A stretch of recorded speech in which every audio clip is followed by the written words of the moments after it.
So my Clone Wars review series continues. Season 2 makes some improvements and a lot of unimprovements from Season 1. I'll get into that. The Clone Wars Season 2 upped the animation budget, or at least the quality, because practice makes perfect, and the quality of animation improved immensely. Although it's far from what I've come to expect from, say, Clone Wars Season 7 or The Sad Batch. It's a step up the stairs. Just one step though. Still though, this show continues to demonstrate how little Dave Filoni understands the universe, and how much he continued to make shit up as it went along. I was actually expecting to think more highly of this season, but revisiting it and doing my analysis, just like the rest of Dave Filoni's shows, it's immensely overrated. So let's talk about it. So obviously the first arc consists of Cad Bane being contracted by Darth Sidious to steal a holocron from the Jedi Temple, to which Cad Bane agrees to. For some reason, the Jedi sense that someone is going to raid the temple, which is super convenient. I was never sold on this convenience. It's shown that very personal future events, or wounds in the Force or whatever, cause Force clairvoyance and whatnot. But here it kind of feels like they had this vision, not because it was important, but because it made for an easy explanation to have the Jedi aware that an infiltration was happening. It's kinda lazy.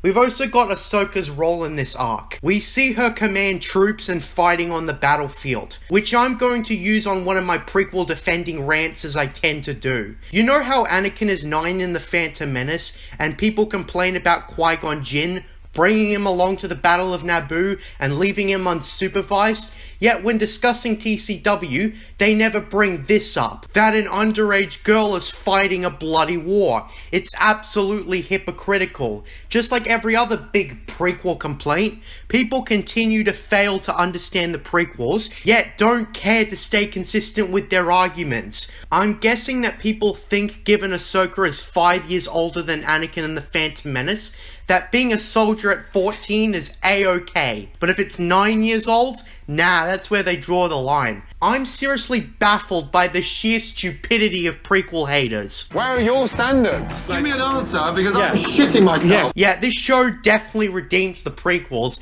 and is the reason everybody thinks more highly of them. Which is pathetically lazy if you're going to assume every single prequel fan saw this show. Couldn't it just be that we love the prequels on their own through re-evaluation? That's just some food for thought. Anyways, because Ahsoka was a crappy soldier on the battlefield, she's assigned to become an assistant to Jedi librarian Jocasta Nu. Meanwhile, Cad Bane hires a Claudite to take control of a Jedi Master that Cad Bane had killed. I didn't know that Claudites could shapeshift into the dude's species, especially with an anatomy that is complex and different than a Claudite. But maybe they can do that? Going off Attack of the Clones, I got the impression that Zam Wesell could mostly only mimic beings that closely resembled her anatomy, close enough, and that's why she couldn't just change into a radically different being. Because she couldn't. Well, anyways, the holocron heist has Cad Bane and his charismatic and hilarious droid, which is probably the only thing I liked in The Bad Batch, helps Cad Bane break in. I can say that this episode isn't badly made, but it has a couple of iffy things that prevent it from being S or even A tier content. The episode afterwards that continues the arc, Cargo of Doom, has Cad Bane attack some planet and capture a Jedi and force him to open the holocron. This is because Sidious said only a Force user could open it. I do wonder why Dooku or Ventress couldn't open it, but well, we need a reason for the Jedi to have a chance at retrieving the holocron. So the Rhodian Jedi is tortured to death and doesn't give in, meaning Cad Bane still needs someone to open the holocron. Now, something that doesn't exactly correlate to the episode, but I think I should bring up at some point, is Wolf Yularen, that random white Imperial dude from A New Hope that the casual fan probably didn't even realize was the same guy. I found it kind of distracting how Tom Kane used the same voice for both the narrator and Yularen. I don't think it's as bothersome to have repetitive voice actors in, say, a video game, because you can stretch the encounters with the countless voice actors out, but in a show or movie, you don't have the same luxury. so it's a bit more odd. But a more important problem, I spoke about how I would talk about expanded universe retcons, and well, I'm a man of my word. Wolf Yularen was not an admiral during the Clone Wars prior to 2008. In A New Hope, he was the head of the Imperial Security Bureau, or perhaps the CIA or KGB of the Empire. Dave Filoni saw the white uniform and without research, thought, he's a Grand Admiral. I have to make him an Admiral in TCW to show how he progressed through the system. Which was incredibly stupid, because now his story makes less sense in the overall story. Seriously, was Dave Filoni given that much freedom to do whatever the fuck he wanted?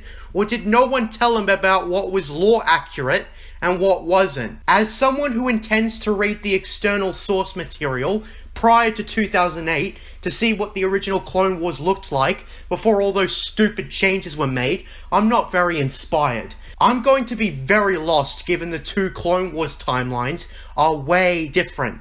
Well anyways, Anakin comes up with an idea to use an AT-TE to board a separatist ship. Now I wanted to talk about Anakin some more. I've discussed how his portrayal is very pandery to prequel haters, but on top of that, his internal struggle is practically non-existent. All throughout the first season, I don't remember a distinct moment where he embraces the dark side to a heavy enough extent. He's the same character throughout the whole show. He's a static character, which in the case of Anakin Skywalker is not appropriate for the fucking story. Despite the fact that Filoni is a prequel fan, I think, he still didn't persist with how George wrote the character.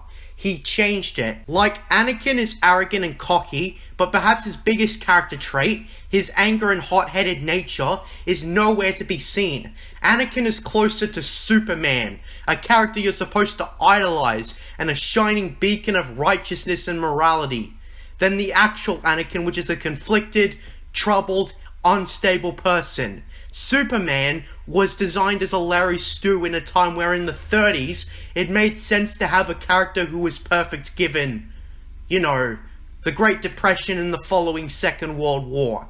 You can quite clearly tell that Anakin in TCW was written with the parts that prequels didn't like thrown out the window.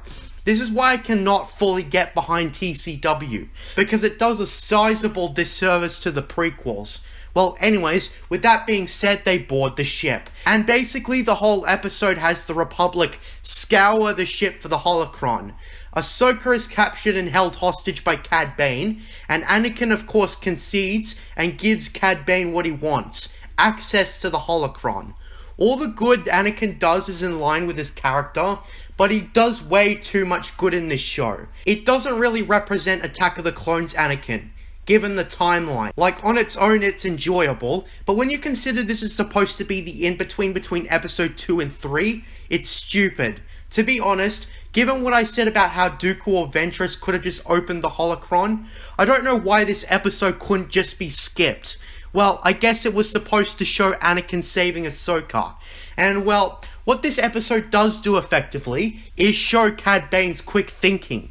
He kills a clone trooper and then poses as him. And the episode after that is set back to back when Ahsoka sees that Cad Bane under the clone trooper armor is wounded and tries to help him. But he's revealed given his blood color is different to clones and he manages to escape. Once off the ship, Sidious orders Cad Bane to choose 4 random kids from the holocron and bring them to Mustafar. I only think they chose Mustafar to reference the movies. I guess it does explain why Anakin knew about Mustafar, given it looks like a random hideout planet in the film. On the Jedi side of things, they decide to connect their force powers to try and tell where Cad Bane will strike. I don't know if this breaks any rules, but I don't really buy that the Jedi would be able to sense every location Cad Bane would go to.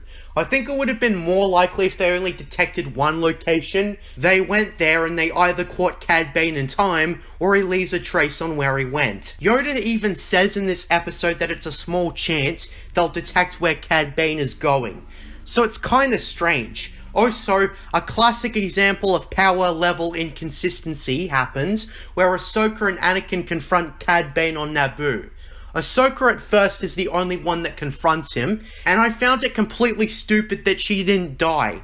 That's the thing. Dave Filoni is essentially stretching her lifespan out, and it's fucking annoying. This kind of just goes into the reason why Anakin having an apprentice wasn't the best idea. It was because the council would never give Anakin an apprentice, because that apprentice would die within 5 minutes of meeting Anakin. And keep in mind, they're in the middle of the war too. Dave Filoni really did not write Anakin faithfully. He wrote him in the way that would please the OT fanboys, and while on its own it's fine, in the context of the larger story, Anakin as he exists in TCW is inconsistently written. Well, in the following scene, Obi-Wan, Mace Windu, Anakin and Ahsoka all decide to use the Force to influence Cad Bane to take them to the holocron. They decide to combine their powers to influence Cad Bane, and before he gets his mind destroyed, Cad Bane agrees to take them to the holocron. This scene goes on for around 30 seconds, which is kind of far from a convincing amount of time before Cad Bane gives in. I mean, the way it's put together, it's like he had one tumor and he's done and he's given up. That doesn't give me the impression that he's strong-willed. Well, point is, Obi-Wan and Windu retrieve the holocron from somewhere, and Anakin and Ahsoka find out Cad Bane went to Mustafar, and how it's out of range to all the other places he went. Even though I looked at a galactic map and it isn't that far from Naboo.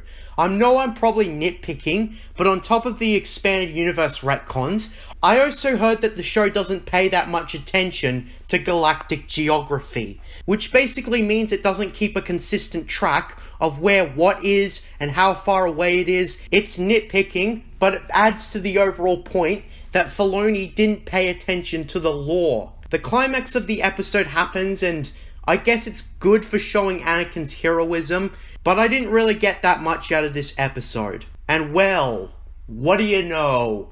That's the end of the arc. Next episode, we get a filler episode that doesn't really have a real purpose, especially on expanding on the Clone Wars. An episode that wasn't continued until season 6, and was just cut off for several years. So this is the episode with Rush Clovis, if that's a name you haven't heard of in a long time. He's basically the other guy who Padme pursued a relationship with. Basically, in this episode, Rush Clovis is suspected of working with the Separatists and the Intergalactic Banking Clan. Given Padme knows Clovis from their early years as senators, she is asked to spy on Clovis, but of course she refuses. It's not until Anakin speaks to her about it, and she basically told all the information that Yoda refused to tell her. So of course she instantly changes her mind about spying on Clovis. Clovis, just like a ton of other things, is a retcon. Clovis wasn't mentioned at all when Padme spoke to Anakin about people she had crushes on and whatnot. Instead it was a guy named Paulo and stuff. Second of all, Clovis just sucks. I know we're not supposed to like him, but his voice actor sounds like a sleazy con man, making it ridiculously obvious that something is going to happen. My memory is faulty because I remember him having a much more charismatic voice. Anyways, what I was going to say is that the whole episode is basically reflecting Anakin's jealousy, which is appropriate with the character, but knowing Anakin from the films, they never really go far enough with it.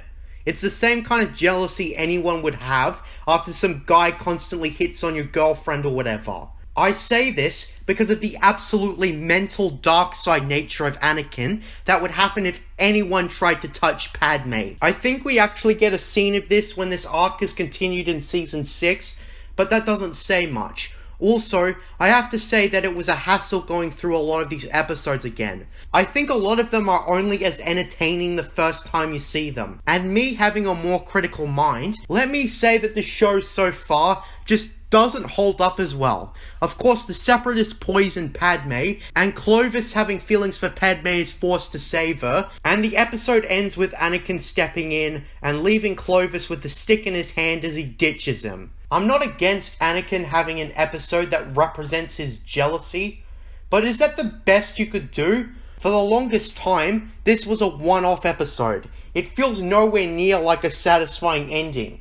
Anyways, next episode arc. The second battle of Geonosis. This is probably one of the most forgettable arcs in the entire show. I barely remember a thing from this arc, and boy, now I remember why. I never thought it was a good idea to go back to Geonosis, because we've already seen a battle on Geonosis. It was episode 2. Do we really need to go back to Geonosis? Couldn't they come up with a new planet to attack? I always got the impression that Geonosis lost tactical relevancy after the Battle of Geonosis, and the conflict was put into other worlds in the galaxy. Also, I do have something to criticize here that spans over to the entire show. Ki-Adi-Mundi. We don't see much of him as a whole in the entire show, which is strange given all the other Jedi characters at least have one arc to shine. Ki-Adi-Mundi has as much of a role in this show as he does in the films. In the films, he was basically he is a political idealist, not a murderer, and what about the droid attack on the Wookiees? Anyways, episode 6 is just a filler spectacle episode as far as I could tell. It's uninteresting. Thankfully, the episode after that actually has something to it. It is something that would be immediately invalidated in Season 5, that being the friendship between Ahsoka Tano and Barriss Offee. It's all based on the invasion of the Body Snatchers, except it's the family-friendly version. The biggest problem with this episode is that there's not a lot of atmosphere. While the Parasites pose a good threat, they aren't scary. They don't even shut off the lights in this episode. And given both Ahsoka and Barriss are the main Jedi of this episode, as they are preparing a supply run, they seem to be not as intimidated as they should be. Also, there's a scene where Anakin interrogates Poggle the Lesser, who was captured in the previous episode. He refuses to talk, so Anakin uses physical force to strangle Poggle to give him the information he wants. The animation is still too primitive to get the movement and expression off effectively, but on the upside, this is probably one of the most in-character moments for Anakin in this entire show. Then we've got another Filoni retcon in the next episode, when General Grievous captures Eeth Koth, who died in Attack of the Clones. Apparently the story goes that Filoni wanted to use Eeth Koth in this episode, and both Leland Chi and Pablo Escobar Hidalgo told him he couldn't use him, but George said it was okay. Given Eeth Koth was shot down and likely died in G-canon, I have to give George flack for his inconsistency. When I came across something that's actually worth flacking George over, I'll say it. So this episode heavily relies on a large retcon, and it doesn't work. Again, especially since Eeth Koth's death was originally G-canon, aka the highest level. As Tad Larkin pointed out, they could have used Aegon Kolar instead, but Filoni didn't because reasons.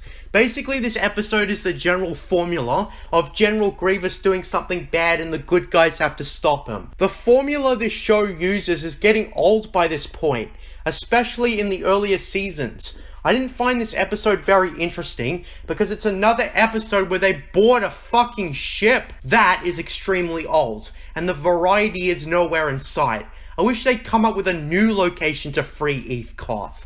And of course, there's the predictable ending of Grievous escaping again. You know, at least in Revenge of the Sith, it wasn't overdone, but when you're doing a show, I think I would have liked a more imposing Grievous, because as I said in the first season's review, the Republic victories happen too often, and it makes the Separatists a mitigated to non-existent threat. You pretty much watch this only for the spectacle sometimes. The season so far isn't very compelling. So the next episode has Grievous retreat to the planet of Sulakami, and the Republic has to hunt him down. First, the main positive. I kinda like the set piece and look of Sulakami. Looks a lot like it did in that brief shot in Revenge of the Sith.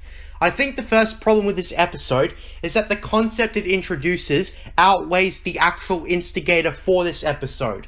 Grievous on the run is not focused on much. The episode with the clone deserter, Cutler Queen, pretty much hijacks the episode because they wanted to show you some themes of what happens when a clone trooper quits. There's obviously an elephant in the room for Expanded Universe fans, that being that Cutler Queen would not have enough independence to leave the Grand Army of the Republic easily because he was your average clone trooper. But there's another elephant. That being Cutler Queen's partner has her own children, who are half human, half Twi'lek hybrids.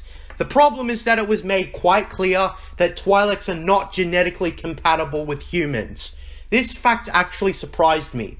I learnt that less than 2 weeks ago. But Twi'leks cannot produce children with humans, even though they do have a very close anatomy with humans. If you want to produce children with an alien, you could boink someone that belongs to maybe the Achani, or maybe a Miraluka if you have a fetish for blind girls, or you're just so ugly no one else would want you. But the point being, Cutler Quane's stepkids shouldn't be able to exist. Period. They could have just made Cutler Quane's stepkids fully Twi'lek or human. Pick one or the other, not both. The episode basically highlights how Cutler Quane, after his clone brothers were killed in a battle and he was left the sole survivor, decided to start a new family.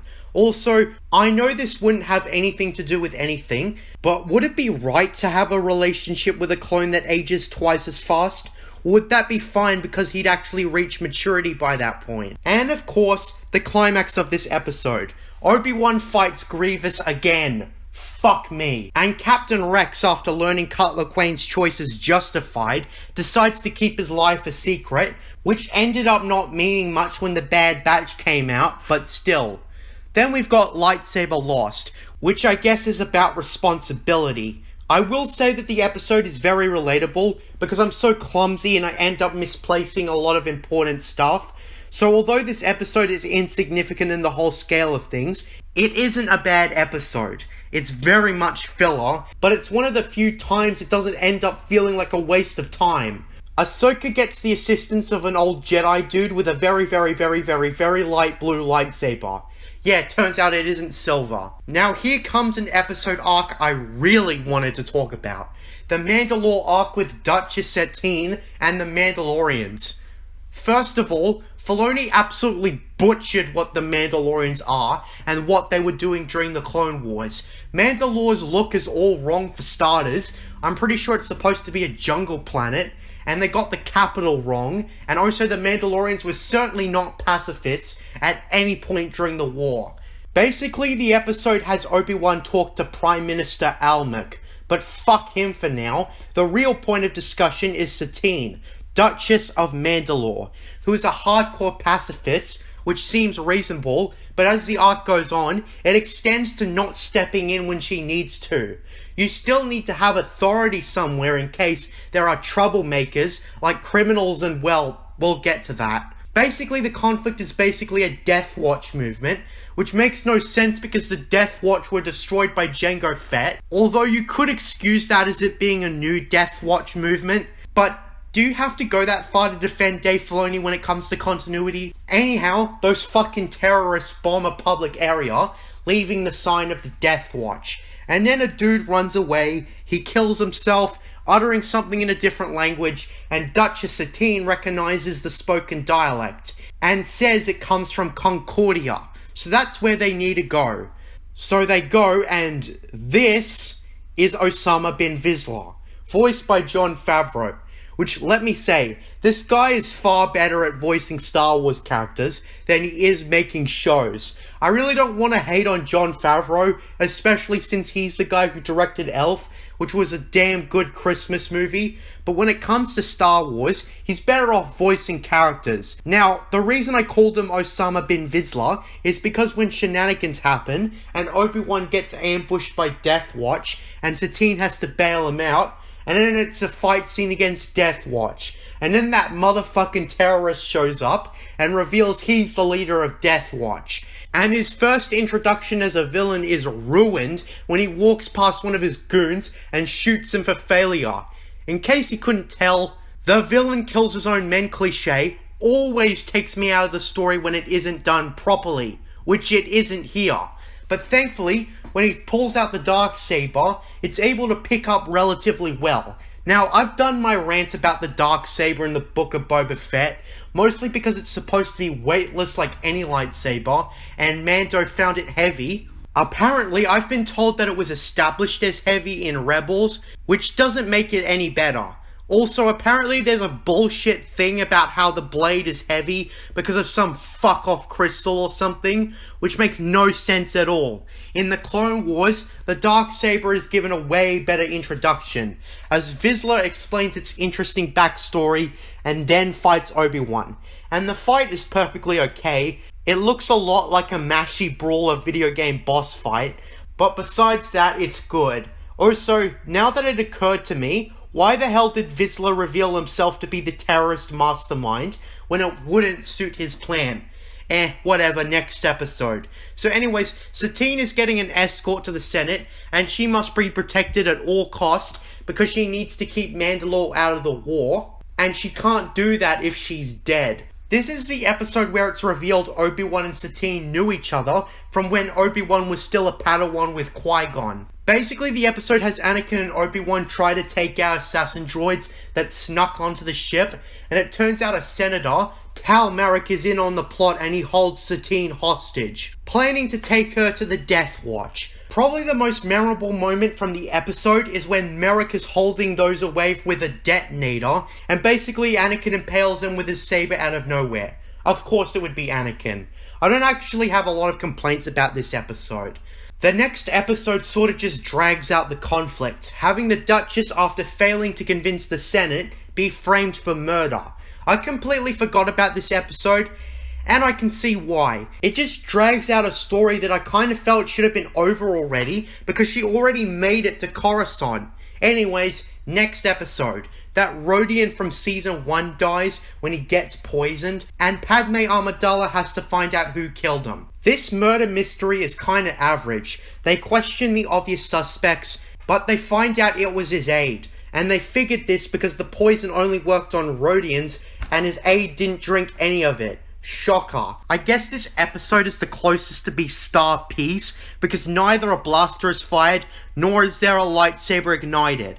Next, this episode basically introduces a new character, a walking tarantula called Admiral Trench. Trench, for some reason, is more competent than General Grievous. Yeah, this is the seasoned and hardened character in this show. What the hell? Well, anyways, the Separatists are blockading Christophus, where Bail Organa is stationed, even though he's a fucking senator and should have no place in this episode. It's clear they just wanted to give him an appearance here, even though the last episode was enough for this entire fucking season. I don't have a lot to say about this episode, except the Separatists lose again. Seriously, even the most imposing high-ranking Separatists in the show can't win against these plot-armored main heroes. Also, this probably doesn't matter, but when Anakin greeted Trench by saying, "Hello, ugly," did he say that because he wanted to insult Trench, or because he was xenophobic? I don't know, that's something that just popped into my mind. The next episode actually made me think even worse of The Mandalorian, because this episode, Bounty Hunters, made me realize that Filoni couldn't come up with a new story, so he recycled the plot of this episode. I didn't realize because it had been a while since I saw the Clone Wars. This episode has the same general plot as episode 4 of The Mandalorian. Farmers attacked by pirates, good guys step in and train the farmers to fight back, blah blah blah blah blah blah blah. I've already talked about this before.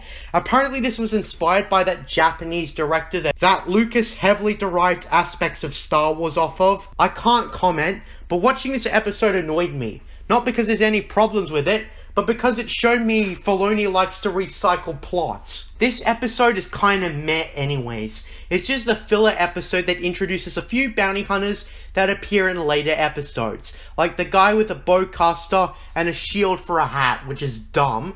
Then we've got the Zillo Beast arc.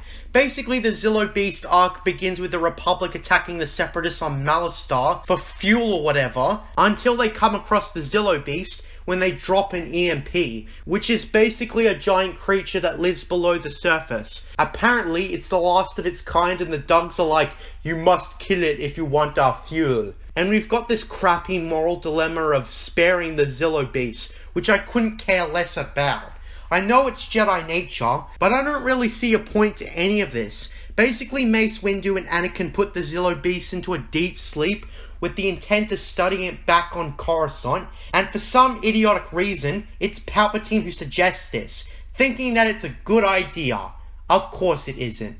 The Zillo Beast breaks loose and starts killing everything in its path, with its prime target being Palpatine, because it ordered the Zillo Beast killed. Now, the main problem with these two episodes is the ending, with its very heavy implications. Given the Zillo Beast went on a rampage and destroyed a lot in its path, it's never brought up why Palpatine wasn't held accountable. I've seen videos that actually try to fill in this question, and in my opinion it couldn't come up with satisfactory answers. Also, as I said earlier, the moral dilemma this episode puts forth is so crappy and hollow that it makes you go like, is that the best you could come up with? An animal being the last of its kind is such a tired trope at this point. Also, given they both came out the same year, was the Zillo Beast a rip-off of the Gorog, or was the Gorog a rip-off of the Zillo Beast? Now let's talk about the arc that finalized the season, the Boba Fett's revenge arc. Basically, Boba Fett, in a quest to avenge his father Jango, poses as a cadet given he's a clone, and gets onto the ship Mace Windu is on. It's made pretty obvious from the get-go that Boba Fett's a spy. I know that's pretty obvious, but there's no build-up at all. Of course, Boba Fett strays away, go to Mace Windu's quarters, and he set charges that'll kill him. What's the excuse they'll have him to survive? A clone steps in at the last minute and takes the explosion head on, killing him instead of Mace Windu. That's some incredible dumb luck and contrived writing there. Couldn't they just have Mace Windu narrowly avoid death another way? I guess the one thing I like about this episode is that Boba Fett is only after Mace Windu. That's his target. And he reluctantly goes after everyone on board when he's told he needs to by his ally, who we'll get to in a bit. He basically causes the ship to malfunction and blow off one of the engines, and of course his ally is Aurra Sing. I shouldn't be saying of course, because from what I've been told, Boba Fett and Aurra Sing are supposed to be fucking rivals during the Clone Wars. So that's TCW for you doing another retcon. Basically, this episode focuses on Anakin Skywalker and Mace Windu, which doesn't work very well given their relationship is distant and untrusting between the two. So having an episode where they do something together is way off the mark continuity-wise. In fact, in the middle episode, Mace Windu and Anakin Skywalker have to get themselves out of a jam, and they have to work together. R2-D2 is sending help and makes it to the Jedi Temple and tells Plo Koon and Ahsoka what's going on across the galaxy.